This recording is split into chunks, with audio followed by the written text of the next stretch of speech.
Welcome back, listeners. And for those of you watching via the website, here is our guest segment for today's episode.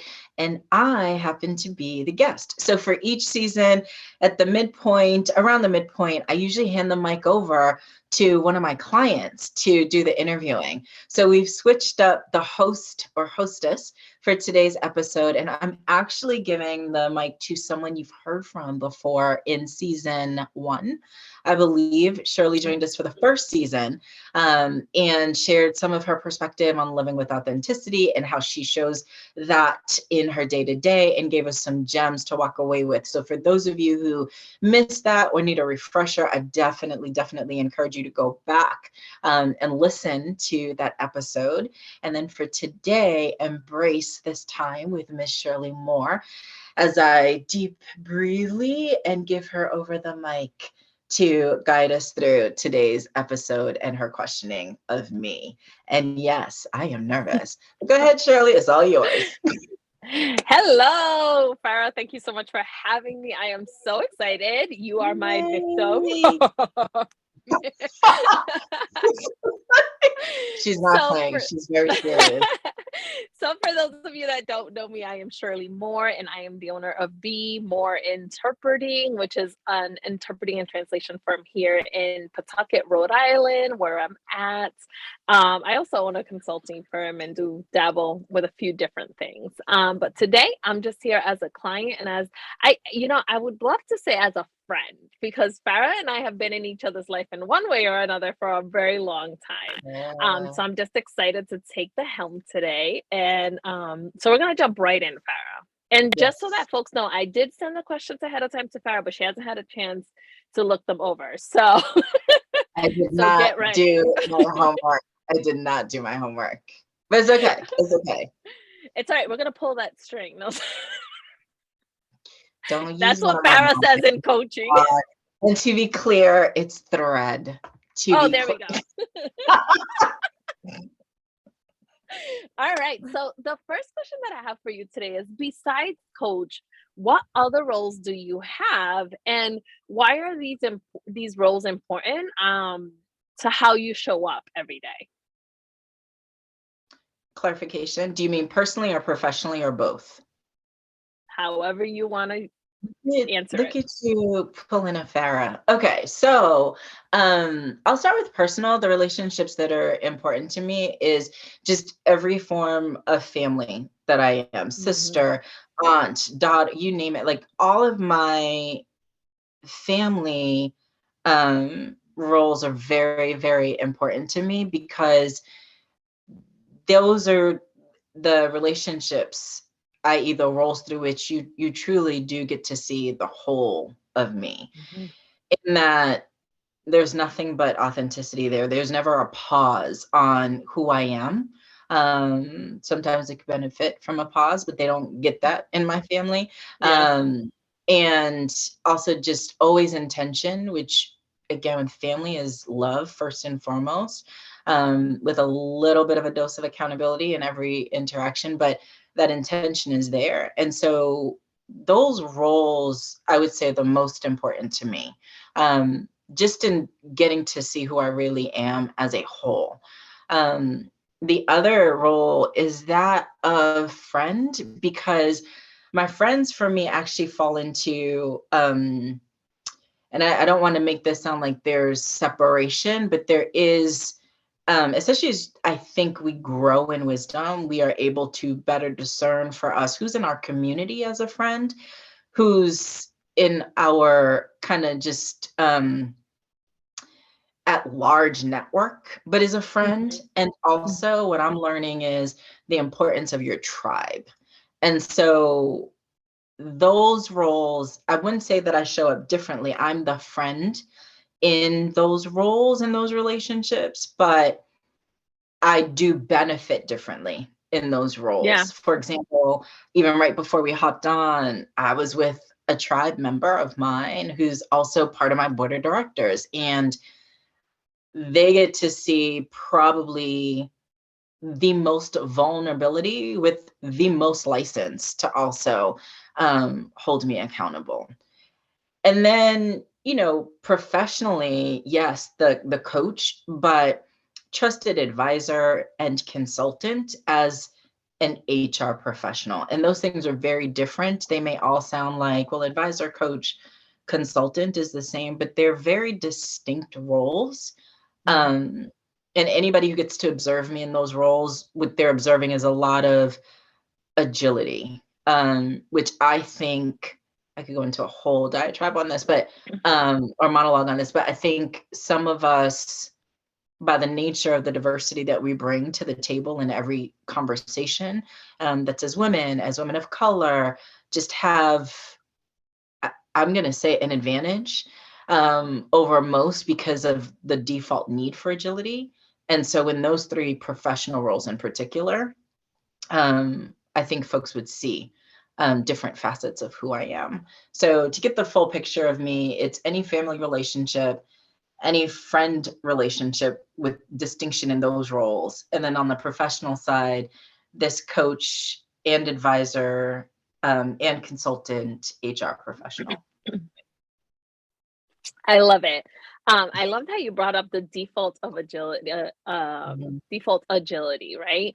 I think, your parents are from Haiti, right? Mhm. And I think, that culture, right? Like bringing in that different culture and the fact that we, as a Latina, I'm from Puerto Rico, if we come here and our families come here and there's like, we're living really in two parallel worlds, right? Mhm. And then adding the complexities of like gender and social economic status and all of those things. I think you're right. I think that there is agility that sometimes we don't realize we have, but we're walking in on a regular basis. That was really Yep. good. Yeah. Yeah, that was It's really real. good. It so is. Um, you know what? I'm gonna skip one question. I'm gonna go down to the next one. So walk me through a day in the life of all those roles. What Oh does a my God. day in the life of Farah look like? So it's a whirlwind because there's so much that I truly love doing in all those realms. So it is not unusual for me, like today from one Shirley Moore, to wake up with to an email or a text or something from family and friends because most of them are on the East Coast. So I'll wake up to just a quick check-in with at least one person who falls into the family and or friendship role. Um, and then immediately, well, actually, before even that, my alarm goes off and I kind of just give myself a good 30 minutes to wake up. Um, and I think I know the most important relationship to me above all is my relationship to God, because I just look at my life as nothing more and amazingly nothing less than just a reflection of an abundance of grace and favor that I like. Amen. I can't even, I'm going to stop. Yeah. So just an abundance of grace and favor. So my day always starts off with the alarm going off. I give myself 30 minutes to roll around and wake up, really, because my meditation and prayer time is really important for me. Mhm. And I start with that because it sets the tone for my entire day and is so critical for me because my day is literally back to back to back 95% of the time. And every opportunity to show up I have, my intention is to show up as my namesake, which is joy. And I can only do that if I really start my day grounded in my connection, my submission, and accountability to my creator. And so that's the first show up of me in a role. And then the text and the emails with friends and family.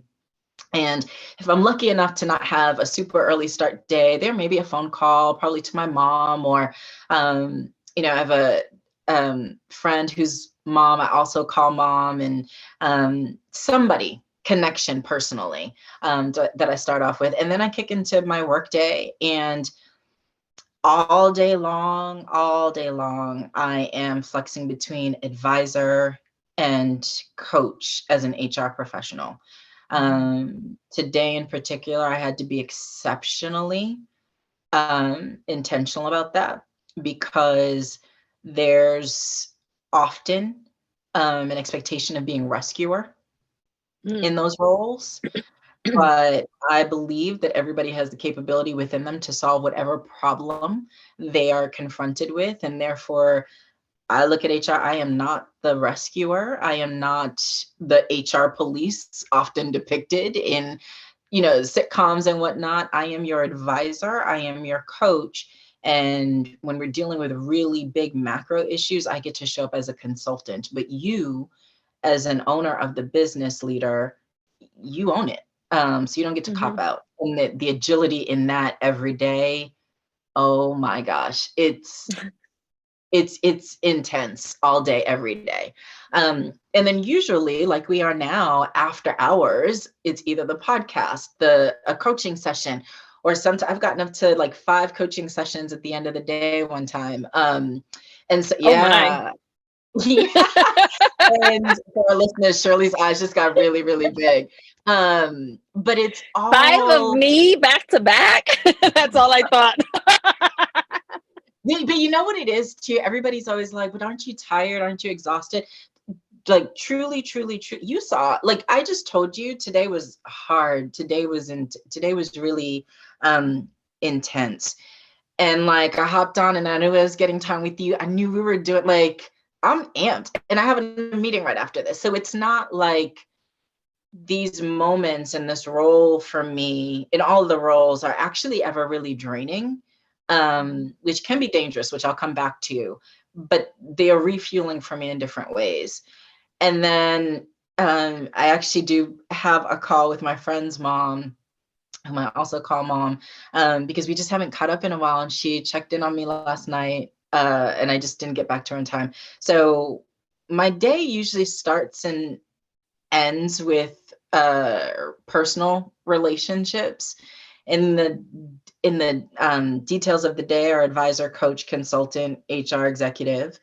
The end of my day is usually the podcast, or FB coaching, Living Fabulously Fierce coaching.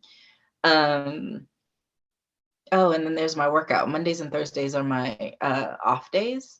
Yeah, because I try my best to practice what I preach. And so if I'm telling my clients the whole being, which includes focusing on your whole well-being, I got to do the same thing.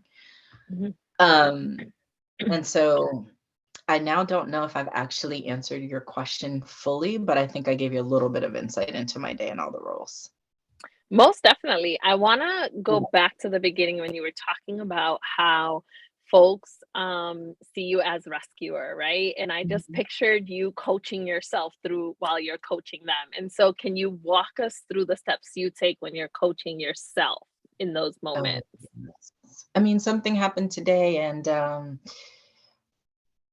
in this one interaction with this individual, we're dealing with a really it's a tough situation. It's a high stakes situation.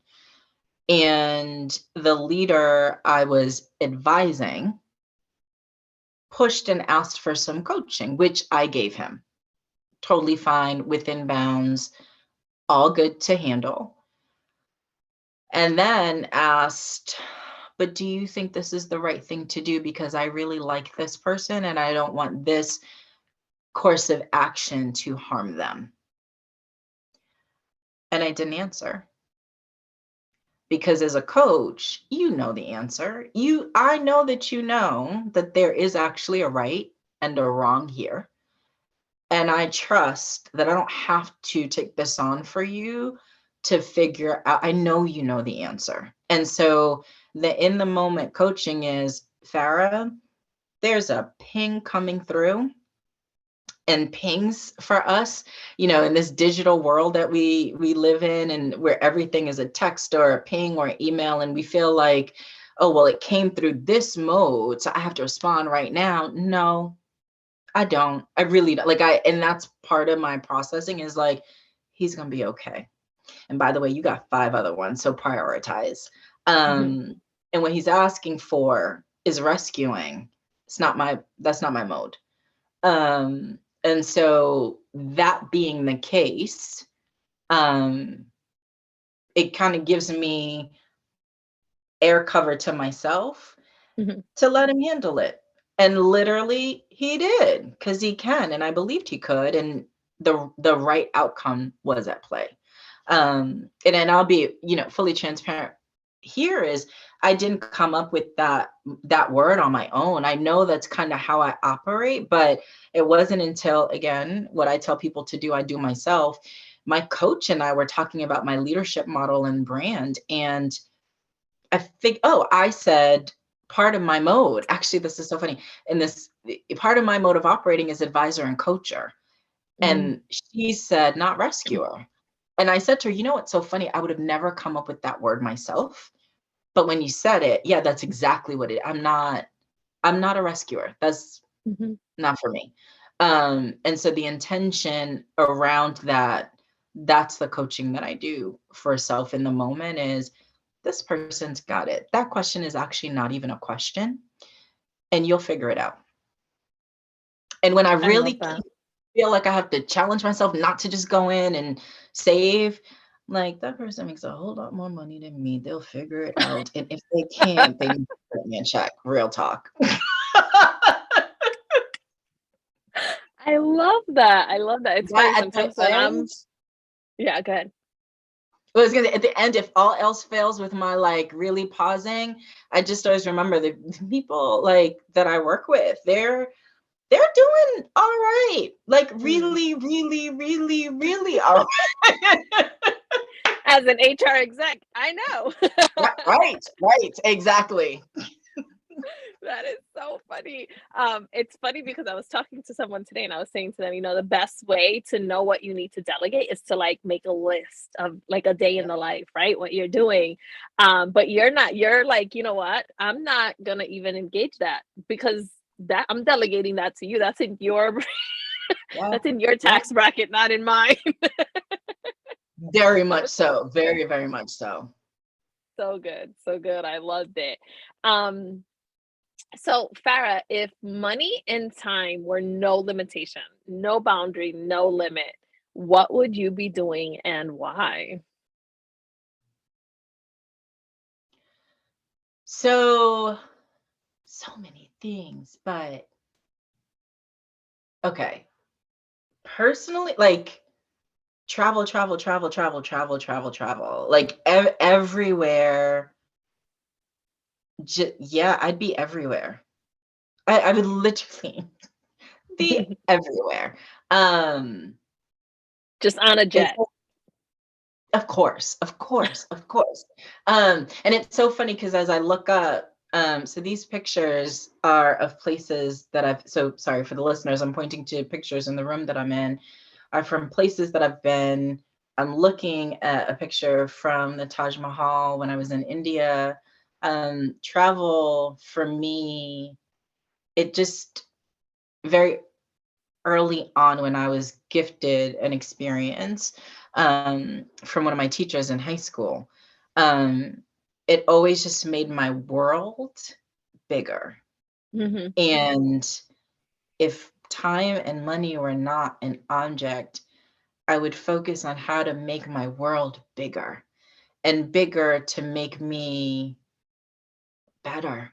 Everywhere I go, I've learned, I've grown, and I've learned more about how we really are all more similar than we are different. Mhm. And there's Mhm. beauty in that truth of humanity. But if I still had to work, yes, of course, I would still be coaching and I'd be an Alvin Ailey dancer. That's what it is. That's what I had the visual. Truly. So I danced for 12 years and Nuh-uh. yeah. So for me, if it truly going, no regrets, truly, truly, truly. But and this is gonna sound off until I also share the follow-up. It was Alvin Ailey dancer and an astronaut. That's what I wanted to be. And those two things don't go together. Yeah. What are you talking about? But then, and I just learned this last year. Crazy. Mae Jemison was classically trained in dance long before she was an astronaut. Oh my. And I had like Oh literally no my. clue.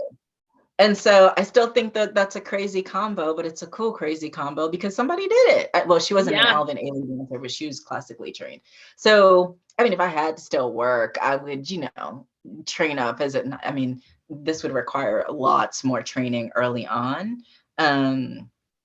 But yeah, I guess that also goes back to what would you do if you could? Now I'm making up questions that you didn't even ask me. What would you do what would you have decided to be when you grew up when you were younger?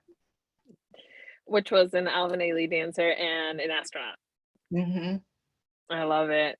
I love it. I can't see you, in a spaceship, like, one of them things for, Really? like yeah, I don't see you like, I think you would miss people too much, like, Well, I I mean, think you I'd would come miss people. back.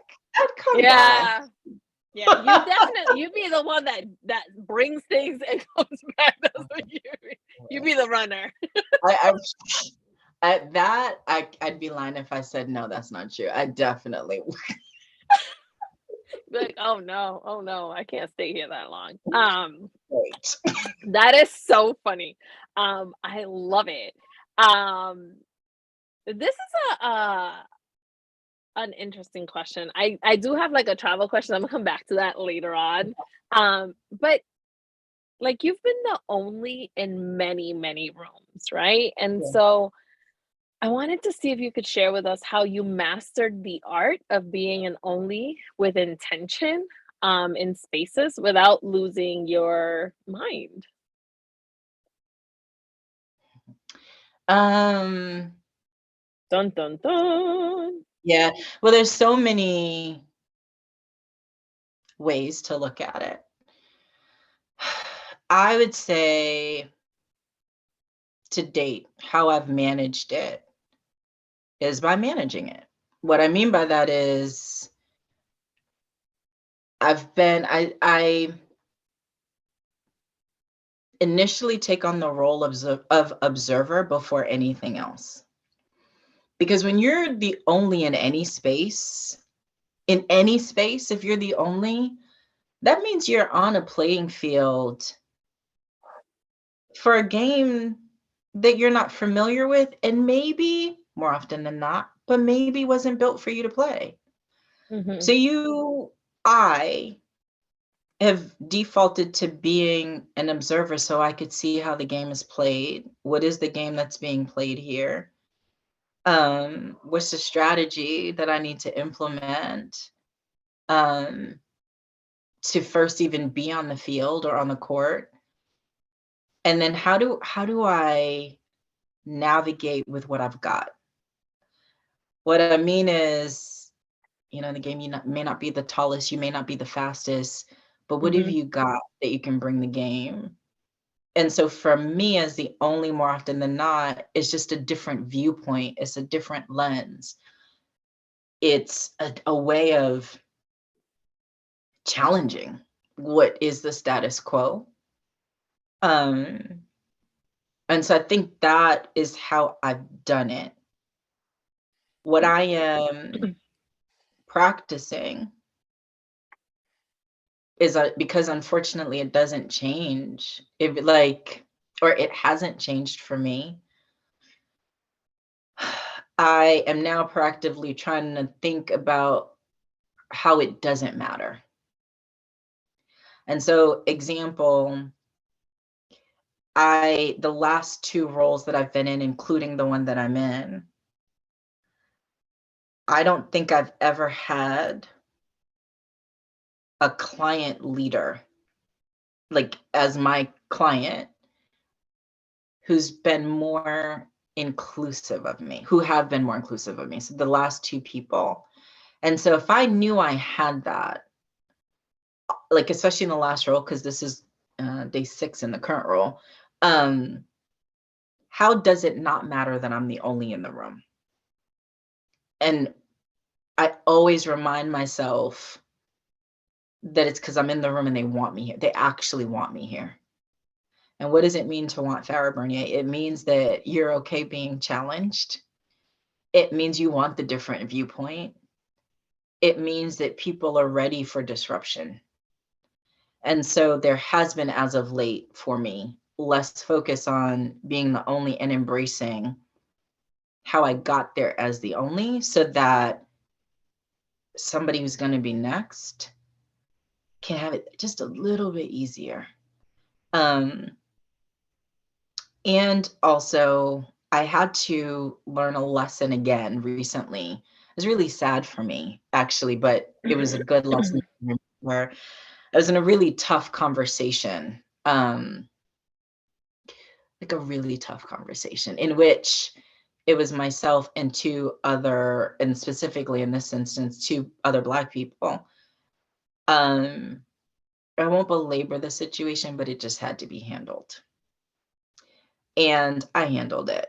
And I knew it might cost me, and I was okay with it. Like I was actually okay with it. And it was fine. It was fine. I turned the course of a plan of action that was in play. One person was not happy with me, was very clear about it. I didn't care. Like, okay. And after this meeting, the other young African American woman sends me a chat message, and she says, I've never met you before. We've never crossed paths, but you just handled that the way I now know that I can, that they've never ever seen before. I've never seen that here. Thank you for doing that. And I'll go back to how sad that made me feel. Mm. This person has been at the company longer than me. This person has absolutely interacted with other people of color. And I'm the first person.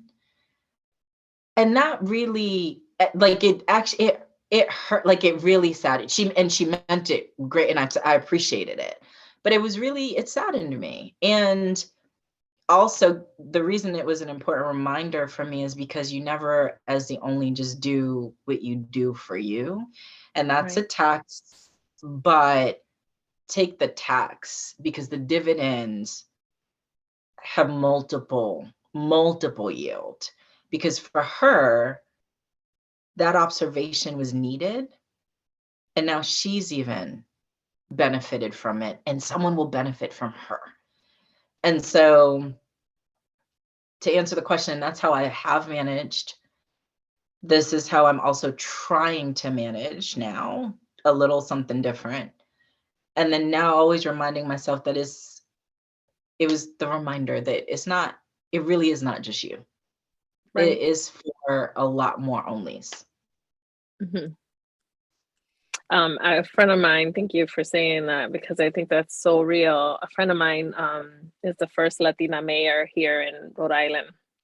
Yeah. She says to me, I hate being called the first. Like, I hate that. And I'm like, I know, but look at how great it is that you broke it, right? Like, no one else will ever be the first. No one can take it, right? Like, and so I think you're right. I think it's, there's an opportunity in being in the space, and it's how we capitalize on that opportunity that maximizes opportunities for those that come behind us. I love what you said. That was great. In true Farrah fashion, and so now we want to know, inquiring minds want to know, where do you go from here, Farrah? Like, what's next? What's in the next season for you? Well, I'm going to be really honest with you. Right now, it has just truly, truly, truly dawned on me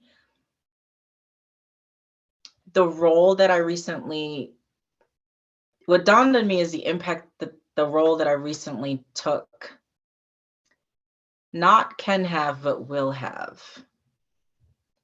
And it didn't hit me until last Wednesday.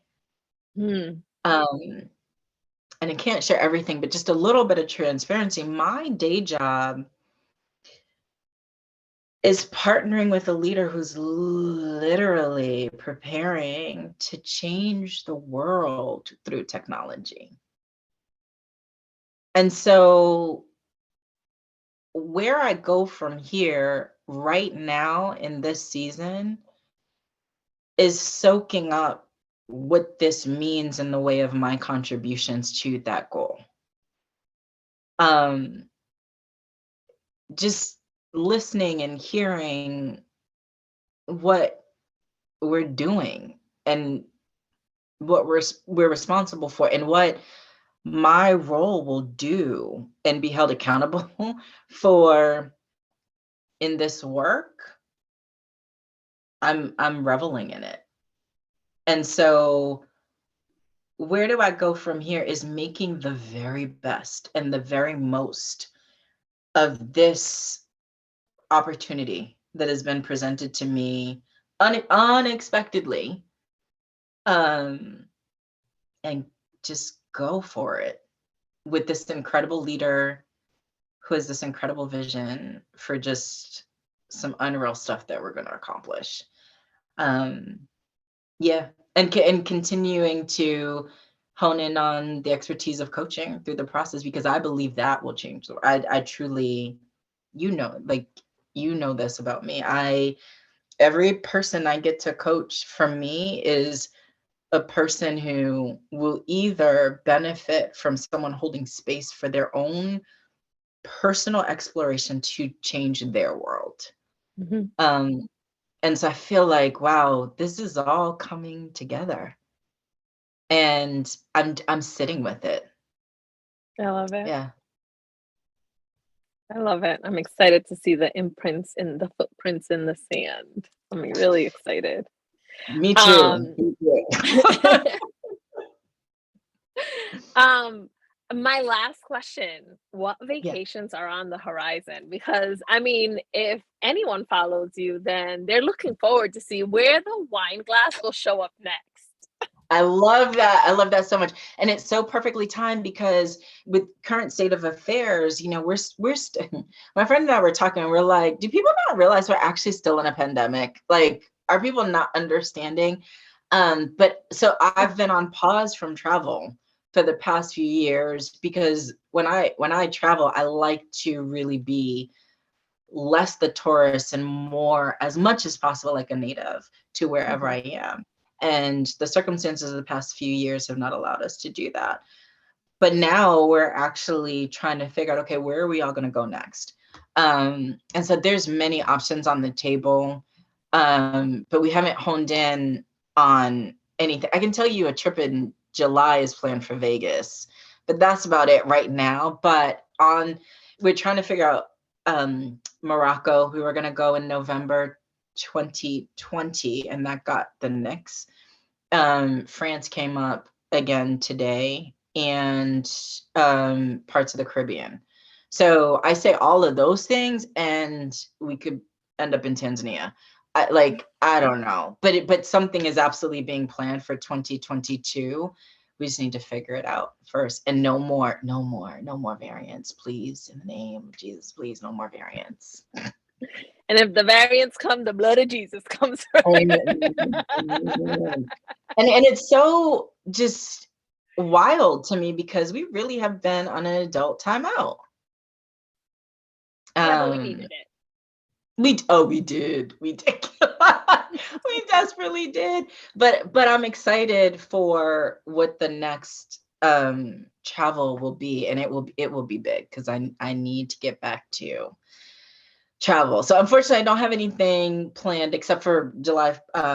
Planning some time in Vegas with some friends who moved there from the pandemic, which I'm still trying to get them both to explain to me, of all the places, why Vegas in particular. But spending time with them in their new homes this July, and then planning for two more trips before the end of the year. Yes, I knew it. Yeah. Well, we will definitely be watching Instagram to see where you end up, because that's exciting. The wine glass always goes somewhere. I feel like it's the same wine glass. Like in my head, it's the same wine glass that kind of travels with you. It's so funny because I'm like, I feel like we need to get LFF wine glasses, and everybody. But it's not the same wine glass, by the way, to be very clear for everybody. I do not travel. But now I'm like, but do we need to? We may need to. I do. I feel like that's the perfect brand.